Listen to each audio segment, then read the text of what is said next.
Hello भारतीय history के बारे लेटेस्ट वीडियो देखने के लिए चैनल को सब्सक्राइब का सिंपल हिस्ट्री यूट्यूब चैनल पर आपका स्वागत है। इंद्रप्रस्थ की स्थापना। द्रौपदी स्वयंवर के पहले विदुर को छोड़कर सभी पांडवों को मृत समझने लगे और इस कारण धृतराष्ट्र ने इस कारण शकुनी के कहने पर दुर्योधन को युवराज बना दिया।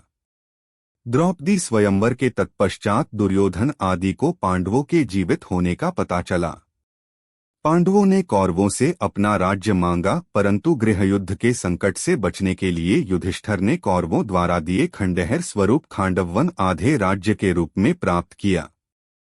पांडवों की पांचाल राजा द्रुपद की पुत्री द्रौपदी से विवाह उपरांत मित्रता के बाद वे काफी शक्तिशाली हो गए थे। तब हस्तिनापुर के महाराज धृतराष्ट्र ने उन्हें राज्य में बुलाया। धृतराष्ट्र ने युधिष्ठिर को संबोधित करते हुए कहा, हे कुंती पुत्र, अपने भ्राताओं के संग जो मैं कहता हूँ सुनो। तुम खांडवप्रस्थ के वन को हटाकर अपने लिए एक शहर का निर्माण करो, जिससे कि तुम में और मेरे पुत्रों में कोई अंतर न रहे। यदि तुम अपने स्थान में रहोगे तो तुमको कोई भी क्षति नहीं पहुंचा पाएगा। पार्थ द्वारा रक्षित तुम खांडवप्रस्थ में निवास करो और आधा राज्य भोगो। धृतराष्ट्र के कथनानुसार पांडवों ने हस्तिनापुर से प्रस्थान किया। आधे राज्य के आश्वासन के साथ उन्होंने खांडवप्रस्थ के वनों को हटा दिया। उसके उपरांत पांडवों ने श्री कृष्ण के साथ मय दानव की सहायता से उस शहर का सौंदर्यीकरण किया। वह शहर एक द्वितीय स्वर्ग के समान हो गया। उसके बाद सभी महारथियों व राज्यों के प्रतिनिधियों की उपस्थिति में वहां श्री कृष्ण द्वैपायन व्यास के सान्निध्य में एक महान यज्ञ और गृह प्रवेश अनुष्ठान का आयोजन हुआ। उसके बाद सागर जैसी चौड़ी खाई से घिरा, स्वर्ग गगनचुंबी चहारदीवारी से घिरा व चंद्रमा या सूखे मेघों जैसा श्वेत वह नगर नागों की राजधानी भोगवती नगर जैसा लगने लगा।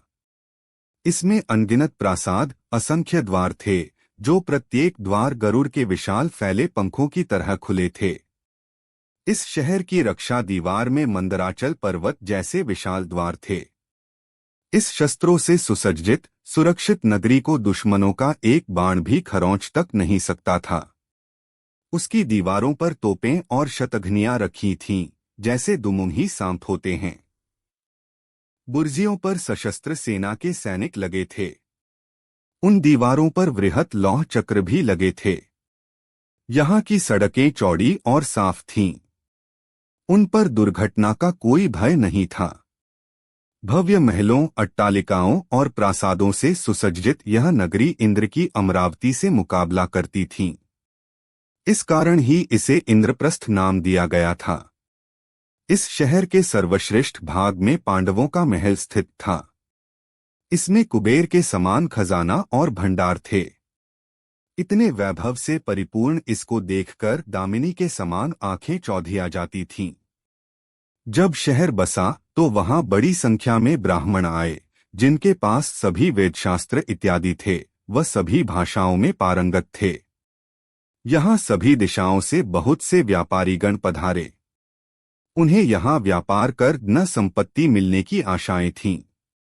बहुत से कारीगर वर्ग के लोग भी यहाँ आकर बस गए। इस शहर को घेरे हुए कई सुंदर उद्यान थे, जिनमें असंख्य प्रजातियों के फल और फूल इत्यादि लगे थे। इनमें आम्र, अमरतक, कदम्ब, अशोक, चंपक, पुन्नग, नाग, लकुचा, पनास, सालस और तालस के वृक्ष थे। तमाल, वकुल और केतकी के महकते पेड़ थे। सुंदर और पुष्पित अमलक, जिनकी शाखाएं फलों से लदी होने के कारण झुकी रहती थीं। लोध्र और सुंदर अंकोल वृक्ष भी थे। जम्बू, पाटल, कुंजक, अतिमुक्ता, करविरस, पारिजात और ढेरों अन्य प्रकार के पेड़ पौधे लगे थे। अनेकों हरे भरे कुंज यहाँ मयूर और कोकिल ध्वनियों से गूंजते रहते थे। कई विलासगृह थे, जो कि शीशे जैसे चमकदार थे और लताओं से ढके थे। यहाँ कई कृत्रिम टीले थे और जल से ऊपर तक भरे सरोवर और झीलें, कमल तड़ाग जिनमें हंस और बत्तखें, चक्रवाक इत्यादि किल्लोल करते रहते थे। यहाँ कई सरोवरों में बहुत से जलीय पौधों की भी भरमार थी। यहाँ रहकर शहर को भोगकर पांडवों की खुशी दिनों दिन बढ़ती गई थी। भीष्म पितामह और धृतराष्ट्र के अपने प्रति दर्शित नैतिक व्यवहार के परिणामस्वरूप पांडवों ने खांडवप्रस्थ को इंद्रप्रस्थ में परिवर्तित कर दिया। पांडुकुमार अर्जुन ने श्री कृष्ण के साथ खांडववन को जला दिया और इंद्र के द्वारा की हुई वृष्टि का अपने बाणों के छत्राकार बांध से निवारण करते हुए अग्नि को तृप्त किया। वहां अर्जुन और कृष्ण जी ने समस्त देवताओं को युद्ध में परास्त कर दिया। इसके फलस्वरूप अर्जुन ने अग्निदेव से दिव्य गांडीव धनुष और उत्तम रथ प्राप्त किया और कृष्ण जी ने सुदर्शन चक्र प्राप्त किया था। उन्हें युद्ध में भगवान कृष्ण जैसे सारथी मिले थे तथा उन्होंने आचार्य द्रोण से ब्रह्मास्त्र आदि दिव्य आयुध और कभी नष्ट न होने वाले बाण प्राप्त किए थे। इंद्र अपने पुत्र अर्जुन की वीरता देखकर अति प्रसन्न हुए। इंद्र के कहने पर देव शिल्पी विश्वकर्मा और मय दानव ने मिलकर खांडववन को इंद्रपुरी जितने भव्य नगर में निर्मित कर दिया, जिसे इंद्रप्रस्थ नाम दिया गया।